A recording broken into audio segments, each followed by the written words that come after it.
throughout these many months. We are now in a situation where we are testing a lot more. We also have a greater percentage of people testing positive. I mean, throughout May and early June here in Hillsborough County, for example, I think they were testing at about 3 or 4% would test positive. Now we're looking at places like Hillsborough and Orange County, no longer 3, 4%, but now 15% of folks are testing positive. Obviously, when you're testing about 60,000 people a day, we're getting results like that over the last week. That's going to generate a lot of additional cases.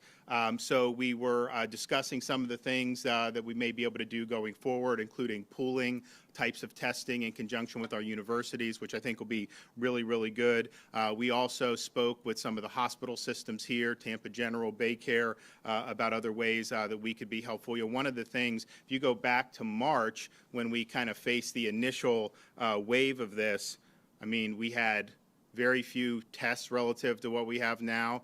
Now hospitals test anyone that comes in for something they can test. We, between the state, we're doing 10, 15,000 tests a day at all the different sites. There was a question about PPE. We've got PPE, hospitals have it, state has it, we're good to go there. There was no treatment of any kind really for this. It was totally novel. The physicians have learned a lot, and then through Secretary Azar and HHS, I remember coming down, I think at the end of April, to visit Tampa General. They asked about remdesivir.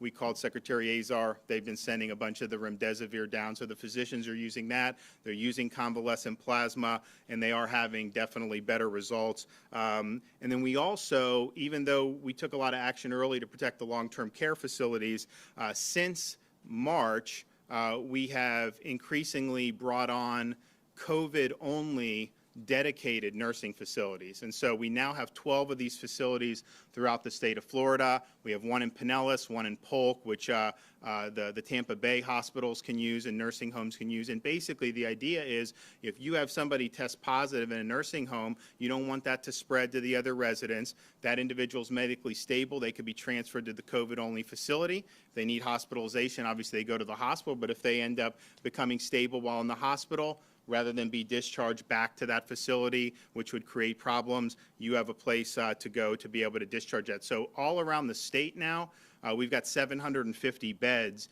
in COVID-only nursing facilities, and so we just brought one on in Miami. We now have one in Broward, 2 in Palm Beach, 2 in Southwest Florida, Brevard County, Jacksonville, Escambia, and Tallahassee. So pretty much anywhere around the state, if you have somebody who is a resident of a long-term care facility that's in the hospital, that's medically stable but still contagious, you have a place where they can be safely transferred. So we think that that's something that's very, very significant. The message that we've really been sending for folks in Florida, I think because we had such a quiet May, because, the positivity was so low, the caseload was so low. It kind of fell out of the news at the end of May, beginning of June, and I think people weren't as focused on it anymore. And now, obviously, we've seen these cases, so I think people are more focused on it. But basically, the message is, for those folks who are 65 and older, people that have significant underlying medical conditions, do your best to avoid crowds and minimize close contact with people outside your home right now. We have the virus community transmission, particularly with younger people. If you look at where you go back a month, the median age of our cases was in the 50s. Now the median age of the cases here in Hillsborough County for the entire pandemic has dropped to 34. And there'll be days where we'll get cases in Hillsborough County and the median age will be under 30. In Orange County, the median age for the whole pandemic is now 32. There's days where it'll be 28, 29. So it's been a huge shift. The case growth has really been in that 18 to 34, 35 age group. Now, those are folks that are by and large going to be much less prone to significant consequences. Nevertheless, with the increasing positivity rate, it's clear that you're seeing more and more community transmission really being driven by that age group. And so, if you're someone in one of the medically vulnerable conditions or you're an older person, just understand that that's out there. Continue to be vigilant. I think folks in Florida, the seniors have been very, very vigilant throughout this whole time. We still want to ask people to be able to do that going forward. And then for kind of the general public, we're telling people to avoid the 3 C's, close spaces In Florida, it's hot. People don't want to be outside in the 95-degree heat. Just understand, if you're getting together in closed spaces with poor ventilation, that is going to be a much better vector for this virus to be able to spread. We're also saying avoid large crowds. Now, we had for a long time a 10-person gathering limit. We've advised, not to do more than 50, but I would say the smaller the group, the better for that. And then also the close contact. If you're in really close, sustained contact with somebody, you're going to be more apt to see transmission of this virus. So avoid the 3 C's, stay safe, and take care of yourself during this holiday weekend. I want to bring up the Vice President, just thank him. He came down, I remember at the very beginning of this in March. We went down and met with the cruise line folks, has always been there to help us as we've needed different things. And, we have needed things from time to time. And so I really want to thank him for being a friend to the state of Florida, being a friend to the people of Florida, and really never leaving this fight. I mean, even as we saw numbers go down across the country in May, now we see a Sun Belt resurgence. And he's been, I think, all over the Sun Belt just in the last few days. So we've already discussed ways that they can help Florida going forward, and I know that they're going to be able to deliver on that. So it's my really honor to be able to welcome yet again to the state of Florida our Vice President Mike Pence.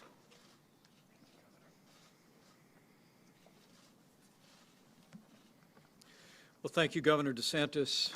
Thank you for your leadership. People of Florida deserve to know that from the very beginning of this pandemic, Governor DeSantis and his healthcare team have formed a seamless partnership with our entire White House Coronavirus Task Force. And whether it be in testing, whether it be in personal protective equipment, whether it be in the distribution of therapeutics like remdesivir, or whether it be in advancing the kind of mitigation efforts that have kept Florida low for a long time until just a few short weeks ago. Governor, I want to thank you. Thank you for your leadership and your partnership, and I want to thank all the people of Florida for all of your efforts over the many months, and to say to each and every one of you what we said to the governor today is we're with you. And at President Trump's direction, we're going to make sure that your governor and the state of Florida have what you need when you need it to meet this moment of rising cases across the state.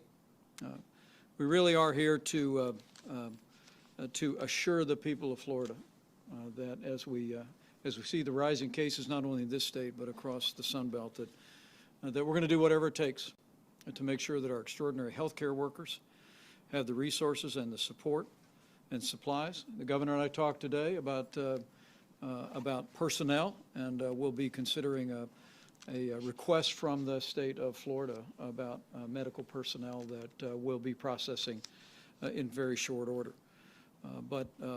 Governor, I also want to thank you for your efforts. I want to thank you for your efforts to open up Florida again. We had good news this morning as a nation. Nearly 5 million jobs created in the month of June, including many here in the state of Florida. It was the largest one-month increase in history. And Florida, being an economic engine for the United States, played a key role in that. But I also want to say, Governor, that we fully support your prudent steps in working to slow the spread and the rising cases that are impacting Florida today. As we said in a task force meeting not long ago, and I'd say to the people of Florida, it's not an either-or choice. If all of us will put into practice the guidance from state and local officials, which is wash your hands, practice good hygiene, wear a mask when it's indicated by local officials, or wear a mask when you can't social distance, we know that we can do what Florida did for those many months and what other impacted areas around the country did. We can slow the spread. We can flatten the curve. But it'll take all of us to do it. And I just want to assure you, Governor, that we're going to be working with you to make sure that Florida has all the resources. The economic comeback that's underway is a demonstration that we don't have to choose between opening up America and the health of our people. We can do both, and that's the challenge that we face today across the Sun Belt. And we just want to encourage with great respect all Floridians put these principles into practice and know that we're going to stay with you every step of the way. I do want to say that we're encouraged today to hear a report from the governor that particularly in the category of personal protective equipment for healthcare workers that Florida's hospitals are in good shape. We also are pleased to hear the hospital capacity remains strong in this state. We're informed there's about more than 13,000 total hospital beds available at this time. Availability 22% of hospital capacity. Ventilators, which were an issue before our nation 4 months ago at the beginning of this pandemic, are in abundant supply. We're told that there's more than 5,500 ventilators available across the state of Florida. But at President Trump's direction, we worked with companies across the country. We're well on our way to manufacturing 100,000 ventilators in 100 days. And in just a matter of the next 2 weeks, we'll have 50,000 ventilators in the strategic national stockpile. And should the need arise anywhere here in Florida, we want to assure you, Governor, and all your healthcare workers that the resources will be there. We were also encouraged to hear that personal protective equipment remains in abundant supply in the state. The federal government has shipped literally millions of N95 masks, surgical masks, face shields, gowns, and gloves, but we'll continue to make sure that those resources flow to the great healthcare systems that we had the opportunity to meet with today. As you'll hear in a moment, too, from the director of the FDA, Dr. Stephen Hahn, we're also making steady progress in distributing therapeutics or medicines to treat people that are suffering the symptoms of the coronavirus. And I'm pleased to report to your governor today that just yesterday the latest shipment of remdesivir arrived in Florida, 34,000 vials of remdesivir that will literally treat thousands of patients in this state. That, combined with other innovative treatments like steroids and convalescent plasma, we literally are we're in a much better place than even 2 months ago to be able to treat people who've contracted the coronavirus. And I hope that that message, more than anything else, comes through today to the people of Florida, is to understand that we are, because of all we've done as a country, because of President Trump's leadership in standing up a whole of America approach, manufacturing supplies, innovating in testing, developing therapeutics, and well on our way to developing a vaccine. We hope and trust, perhaps even by the end of this year, that we are in a much better place to confront the rising cases that are impacting here in Florida and all across the country. And so I want people to be vigilant, but we want people to be encouraged that we're going to make sure your governor in the state of Florida has everything you need to meet this moment and do what Florida's been doing from the very beginning, and that is putting the health of the people of this state first.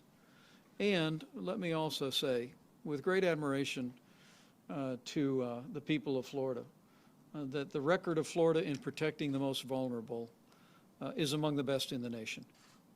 And Governor, your steps to protect residents of long-term care, to create those COVID-only facilities, to do the kind of testing that's the record in Florida really speaks for itself. And we commend you for that, and we'll continue to support your efforts.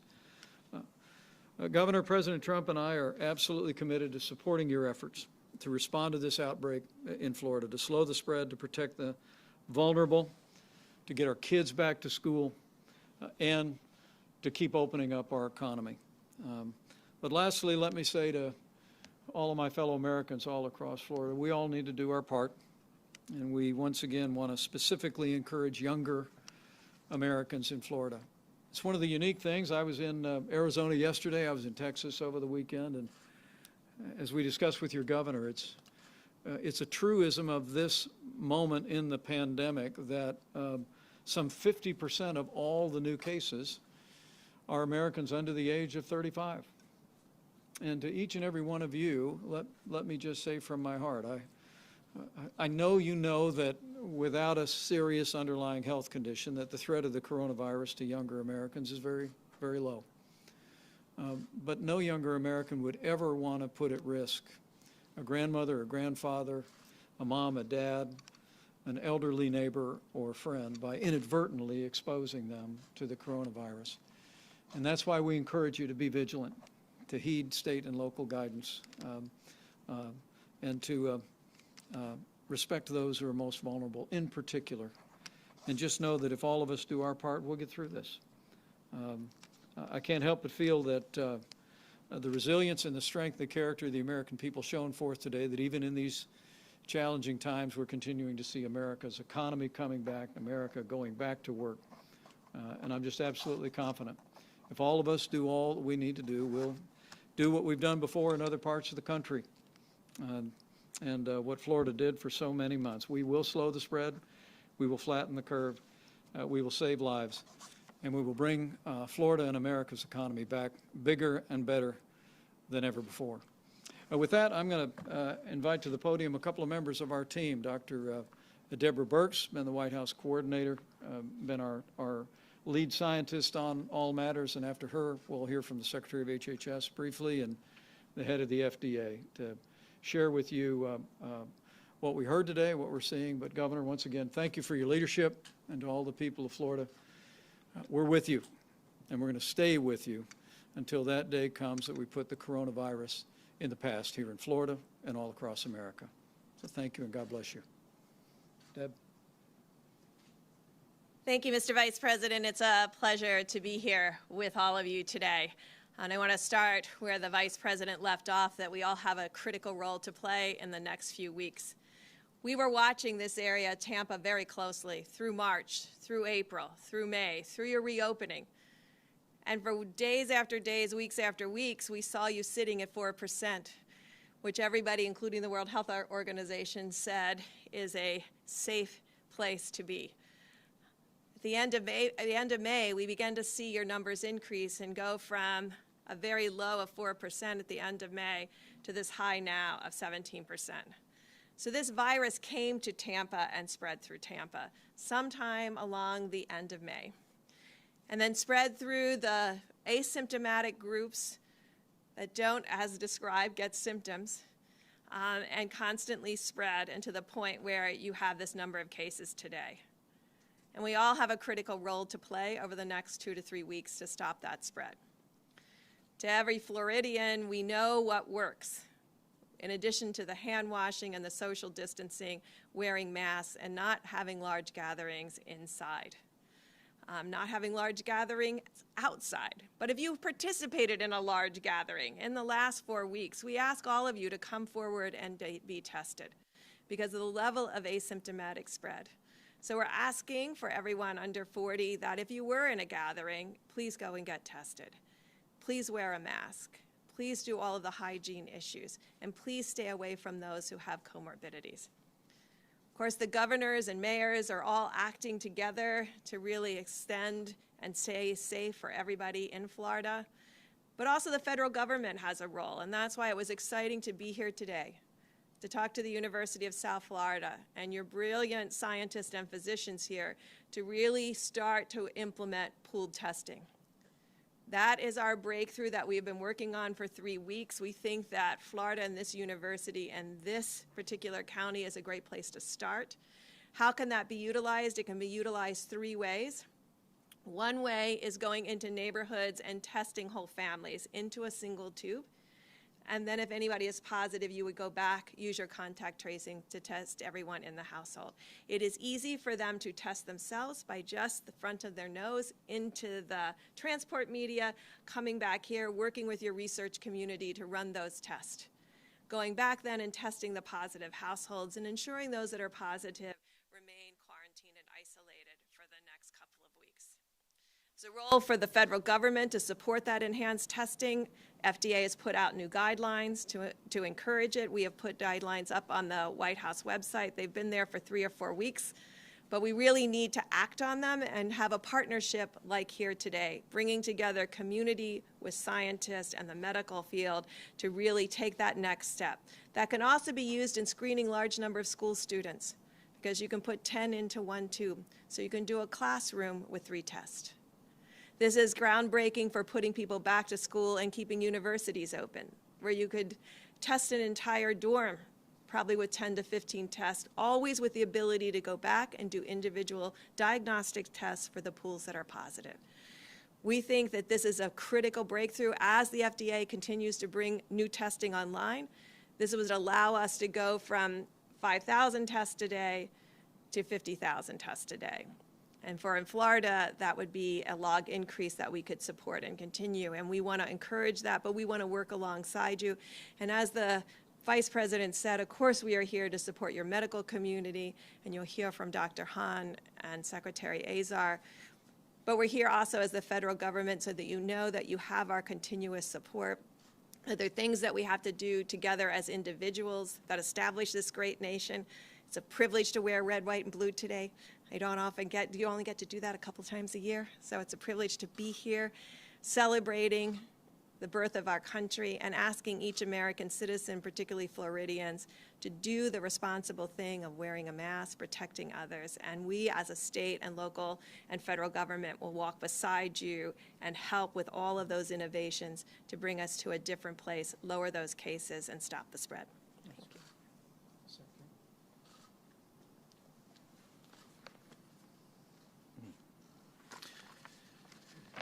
Well, Governor DeSantis, thank you for having us here and for welcoming us again to Florida and for being here in Tampa. Boy, I learned a lot. Learned a lot from the University of South Florida and Tampa General.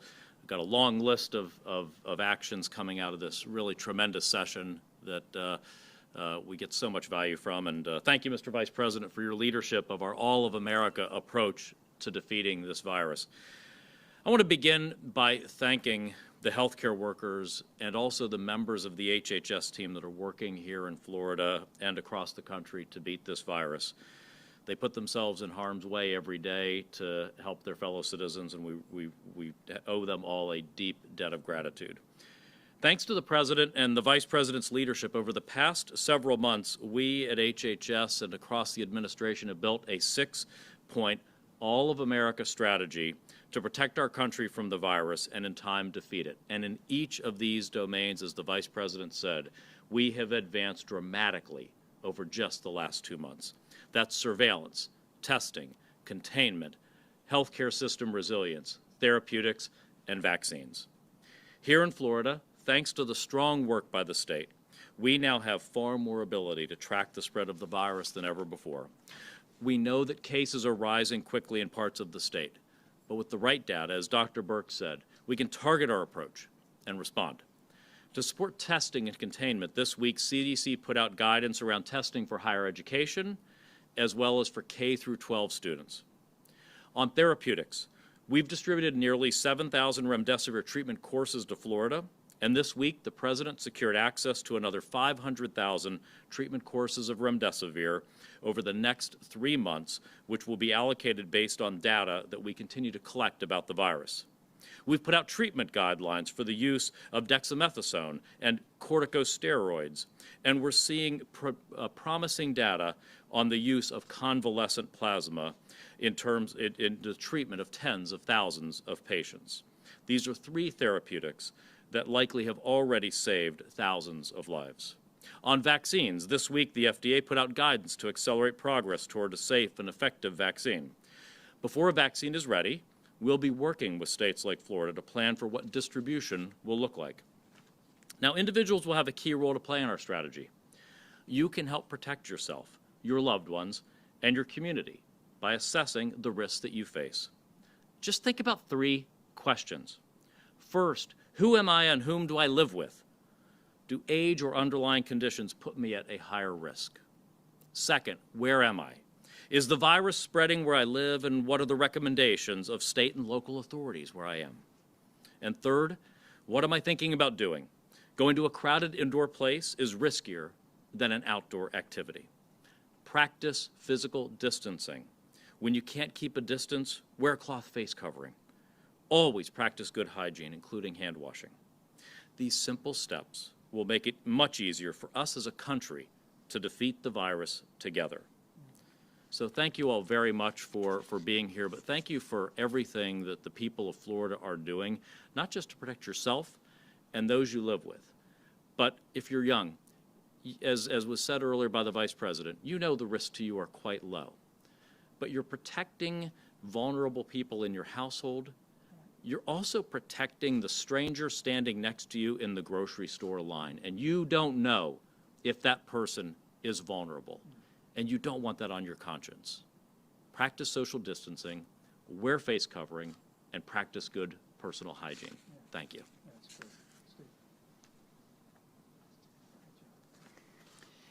Thank you, Mr. Vice President, for your leadership of the Coronavirus Task Force. It's really been remarkable. And Governor, just again, a remarkable effort, particularly protecting seniors in your state. So I came to the job as FDA Commissioner after being a cancer doctor for over 30 years. And I know the power of hope, but I also know that false hope can be damaging. And what I saw today, the partnership, Tampa General, University of South Florida, gives me great hope. What I saw was a partnership that developed a care plan that really accelerated and advanced the care of the patients with COVID-19, something that we're seeing across the country. That is something that gives me great hope for Americans who might be afflicted with COVID-19. President Trump asked the FDA to reduce regulatory barriers to get medical products out to Americans during this time of a public health emergency. And we stood up something called the Coronavirus Treatment Acceleration Program. And what we've seen over the last several months is just the incredible American biomedical research engine go forth. We now have a number of therapies that are available for patients, and that also gives me great hope. We have remdesivir that's been mentioned, which has been shown to reduce the stay of hospitalization in sick COVID-19 patients. We've seen a trial that's shown us that corticosteroids, dexamethasone and others, have the potential for reducing mortality by 30% in sick hospitalized patients. And then has been mentioned here, we have convalescent plasma. And convalescent plasma, of course, has been used for years for patients who've had infectious diseases, where you take the liquid protein portion of a blood that has the immunity, the natural immunity from someone who's recovered from COVID-19, and you give that to someone who's sick. We've seen some early encouraging results. In 20,000 patients, it's been shown to be safe. And we have more than 28,000 patients in the U.S. who've been treated with convalescent plasma. And we'll get some news relatively soon on the data on the effectiveness of this.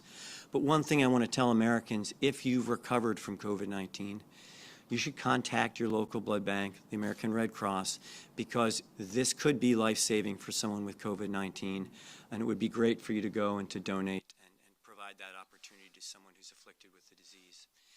Just a moment to tell you about other things. There are 141 clinical trials that are currently ongoing and overseen by the FDA. There are more than 300 applications for therapeutics at the FDA right now. So again, this great American biomedical research engine continues. The pipeline is robust. A little bit about vaccines. I want to congratulate Secretary Azar and his incredible leadership of the Operation Warp Speed. In addition to Operation Warp Speed, there are a number of other vaccine manufacturers around the world that have vaccines that are in development. We've authorized to proceed in clinical trial 4 vaccines. Another 6 manufacturers are with us with applications, and another dozen or more are actually talking to us about vaccines. So in record time from identification of this virus, which we have to remember occurred in January, we have a vaccine that now is in the middle stages of clinical trials, and we expect 2 of them to be in the later stages of trials, phase 3 trials, in July. As was mentioned, we did issue guidance with respect to vaccine development, and one thing I want to assure the American people is that your FDA is on the job. We will not cut corners in our assessment of the vaccine. Our solemn promise to the American people is that we will look at the data associated with the vaccine, and we will make a decision about the safety and effectiveness of that vaccine using our typical high standards. And so we all want urgently a vaccine. I think we're making really good progress. I am cautiously optimistic, but FDA will be on the job with respect to assessing its safety and efficacy. Thank you very much. Questions for me, any member of our team, or the governor? I think we've got a little bit of time. Anyone? Go right ahead. Governor?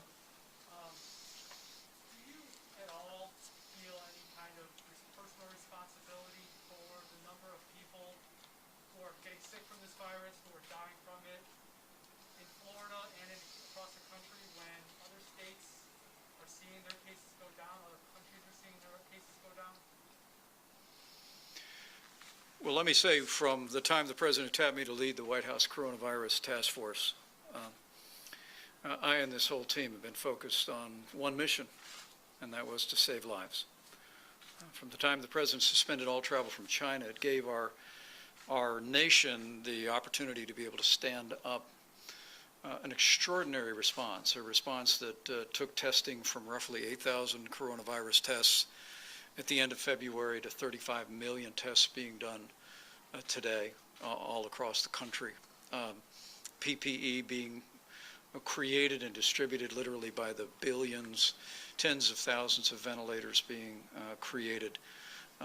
And while we've seen cases rising across the Sun Belt, we've seen extraordinary progress in areas like the greater New York City area, New Jersey and Connecticut, Michigan, New Orleans, and that's a real tribute to the American people, to the mitigation efforts that we were able to advance.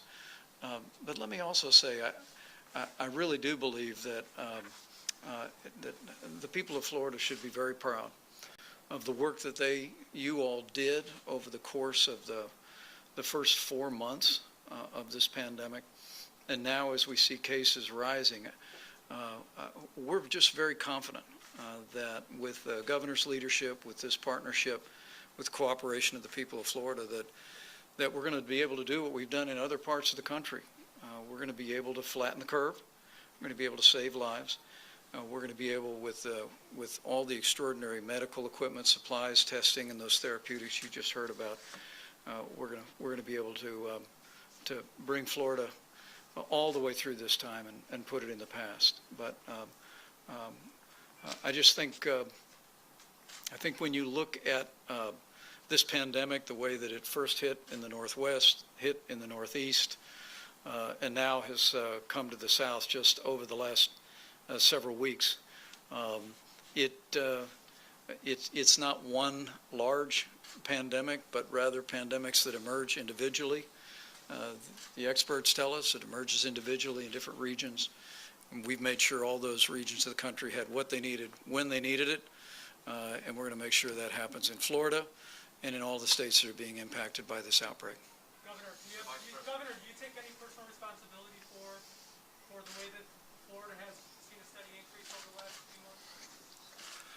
Well, do you give credit for Florida for having a much lower fatalities per 100,000 than all the states you just praised? I mean, we have fewer fatalities than some of these states have just in nursing homes, and we're more populated than all those. So we've worked very hard to protect the most vulnerable. We've done more to protect nursing homes and senior citizens than any state in the country, and I think that the numbers bear that out. Now, obviously, we built this apparatus of testing, of PPE, working with HHS to have the treatments for the hospitals, doing COVID-only nursing facilities.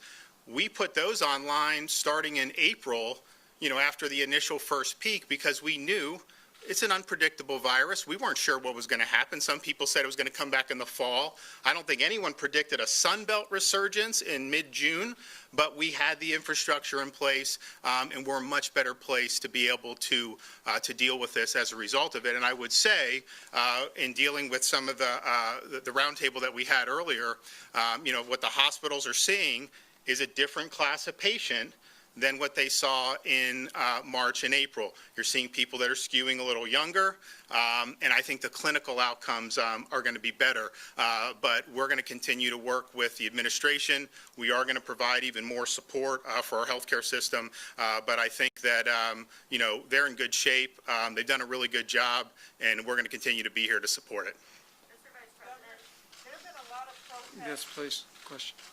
Vice President, Governor, in Arizona, they have seen an increase of the cases, and they are taking steps to close the economy. Here, we're seeing an increase of the cases, too. There's any plan to close the economy here in Florida?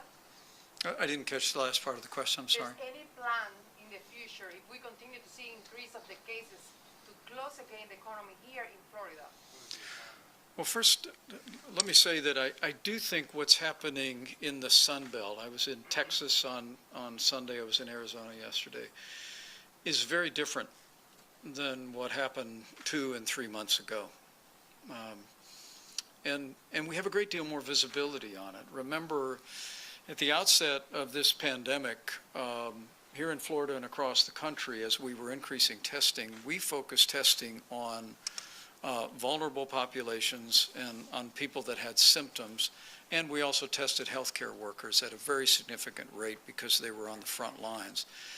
Now, with the ability to test 500,000 to 600,000 Americans a day, we're testing a large number of people here in Florida and around the country that are asymptomatic. I mean, literally people that, as the governor and I were discussing earlier, that many people that are presenting to be tested here in Florida don't have symptoms at all, that they just believe they may have been exposed. And then there's maybe 25% in certain jurisdictions are people that their employers, as Florida's going back to work, have told them to go and get a test.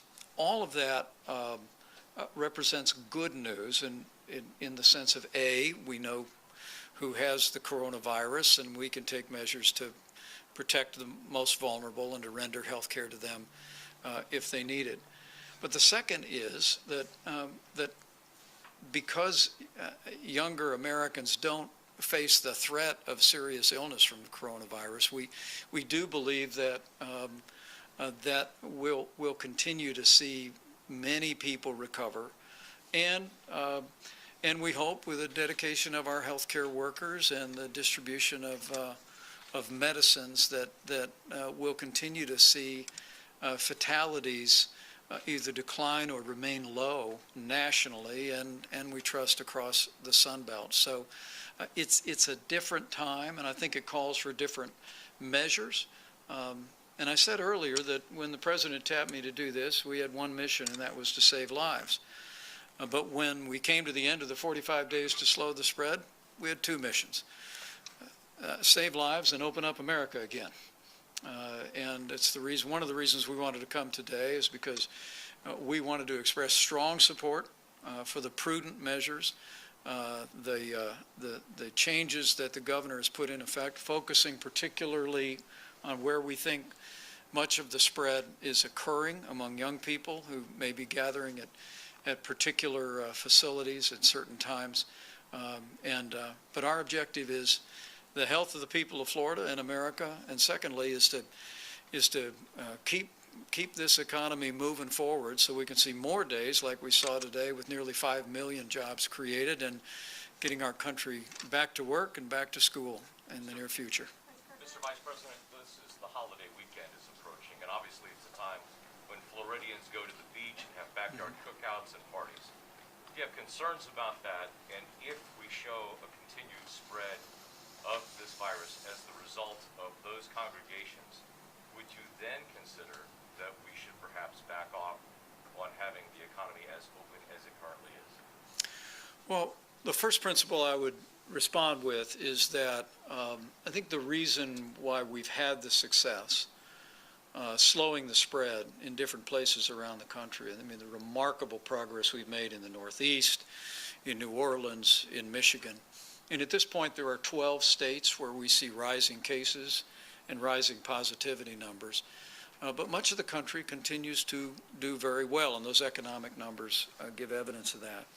But one of the guiding principles from early on, as the President organized this coronavirus task force, is that we trust our governors and we trust our states to make the decisions that are appropriate for their own circumstances.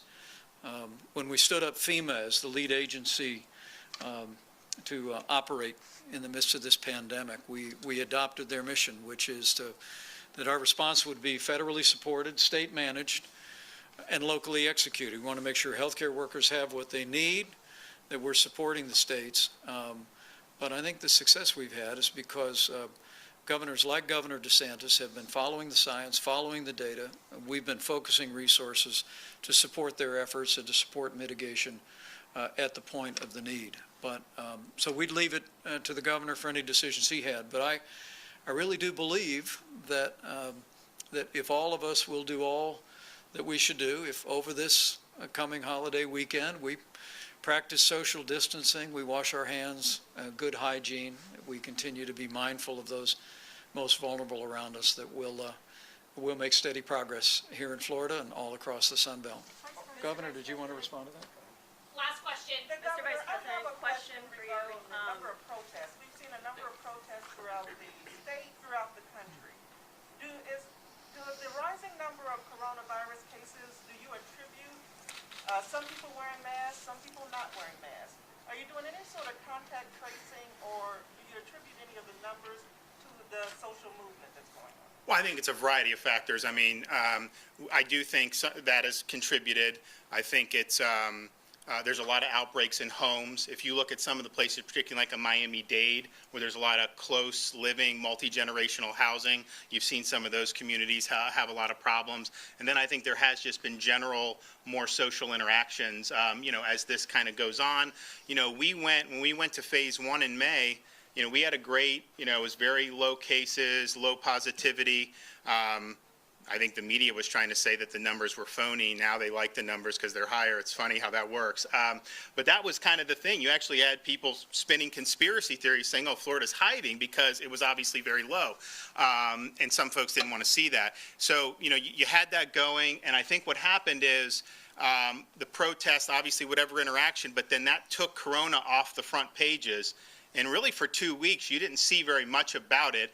I think that sent a signal to some people that, hey, maybe we're done with this. And I'd have always been very clear, just by moving into a new phase, the virus doesn't just disappear. I mean, we still gotta deal with it, and doing certain things that are relatively minor, but can be important, really do make a difference. I mean, if you're avoiding, large crowds, avoiding kind of the close contact in really cramped indoor environments, that's going to go a long way. So it doesn't mean you can't do anything socially, but how you do it, really matters. So I think there's been a whole variety of factors. I think the outbreak in Hillsborough and Tampa Bay is a little different than the outbreak in Dade and Broward. Dade and Broward, I mean, they were basically closed for 2 months. They had a very soft kind of mini phase 1, I think in the middle of May. And they had actually stabilized and gone down. And then now, particularly in the last 2 weeks, you're seeing a lot there, but specifically in communities, I think, where, you do have a lot of the multi-generational housing. I think in a place like Orange County, it's trended so low. I think that is being driven more by just the young people, 20-somethings going out, socializing. I do think some of the demonstrations may have played a role there, Tampa and Miami. So it's a whole variety of factors. And then I do think there's just, you look at Southern California, Arizona, Texas, Florida, Georgia now, all had different policies. Georgia was, quote, early, Florida and Texas in between, California and that, obviously, and yet you're seeing similar things. And so I do think there's perhaps a seasonal component where the Sun Belt is seeing this. I know Dr. Birx has talked to researchers that think would some of the Northeast spill over into the South, maybe? And the air conditioning. Yeah, and then the air conditioning, that's why I've said when you're doing things like, 4th of July, obviously be prudent, but you're much better off, quite frankly, at a beach than you are packing into someone's home in the air conditioning with this virus. This virus does not like sunlight, heat, and humidity, and I think you guys have shown that with research. And then I think just seeing how different things react, there'll be different things where you'll have a group of friends, they'll get together, 10 people, someone will test positive, 20-something asymptomatic, calls the friends, they all test positive. None of them have symptoms. None of them are actually sick, but just being in a closed environment together for an hour, is enough for it to spread. Whereas you'll have other examples. I mean, we've had people, fishing, boating, golf, beach, the whole time, really, and we've not had outbreaks tied to those things. And so there are things, I think, that you can do that are going to be much less risky. And that's why, when we've tried to, talk about, obviously, people aren't going to just sit in their closet the whole time. So they're going to do things.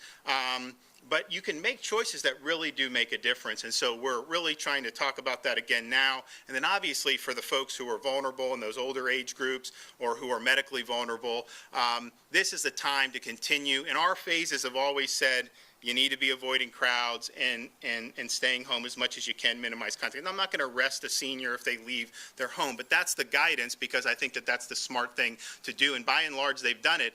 As the positivity has gone, much higher for the younger people, seniors have been pretty steady. I think it may have gone up a little lately with the testing, but I mean, by and large, so we want to continue to just stress that. And if you look at the data in Florida, I think we have more corona-related fatalities age 90 and above than we've seen 65 and below. So you see the risk in the long-term care facilities, other folks who are in that age group, and then I would say probably below 50, almost all of them have either been significant underlying condition. You do have some who clearly died for other causes, but they're swabbing people now, so sometimes you'll be asymptomatic with that. So just understanding the risk, understanding who needs protection, I think is very, very important. But there's a lot of factors. The good news, if you could say, with this being in the news more now, is I do think people are going to be more conscious of it when they're going out and interacting during 4th of July in the way they may not have been for Memorial Day. And so if everyone is, enjoying life but doing it responsibly, we're going to be fine. We'll get that positivity rate down. Remember, when we went to phase 1, we increased the testing capacity in this state way beyond what we had in March and April. And the reason is we wanted to continue to test. We wanted to see if there are outbreaks. I said you're going to have more cases just because it's an asymptomatic illness for a lot of younger people. But we'd rather be back at that 4% where we were for really months and months and not be in the 15%. And so that's really what we're looking at. And it's been pretty consistently 10 to 15% for probably the last 10 days now. So the number of cases, is less important to me than whether we're having a lower percentage, because I think that's an indication that if it's lower, it's not circulating through the community, as rapidly as it is when you get into 10 and 15. Now, put that in perspective, and I think Dr. Birx could underscore, there were some parts of the country that were testing probably at 50 or 60%, when it was really at the high point in some of those communities. And so, this is something that we're obviously concerned about. We want to be able to get it back down, but, we're in a much better position to be able to deal with that than some of the other states who had the real serious spikes and, quite frankly, just didn't have all the great resources, that we've now been able to build up over these many months. So. Is the convention still coming to Jacksonville? How about one more? The convention, is it coming to Jacksonville still? What are your thoughts at this point? Let me go over here for this question. Thank you. My question was actually about the RNC. Because Sure. we've been seeing this uptick in cases over the last couple of weeks, it started at 4,000, now it's about 5,000 a day. Overnight it was 10,000. Would you recommend that anyone who is older or maybe has a pre-existing underlying condition that they not attend the Republican National Convention? Would you yourself feel comfortable if the numbers right now are like that in a month and a half? Let me say we're excited about coming to Jacksonville. I was in a meeting not long ago when I heard about some very sophisticated plans to make sure it's a safe and healthy environment. But our job right now is to do everything in our power to support the efforts of your governor and the people of Florida to bring these numbers down. And we believe we can. And it is July the 2nd, a few days before the 4th of July. We believe, an opportunity in front of us now, beginning right now, for every one of us to take personal responsibility for the role that we're playing here. No one wants to see these numbers where they are, or no one wants to see them go up.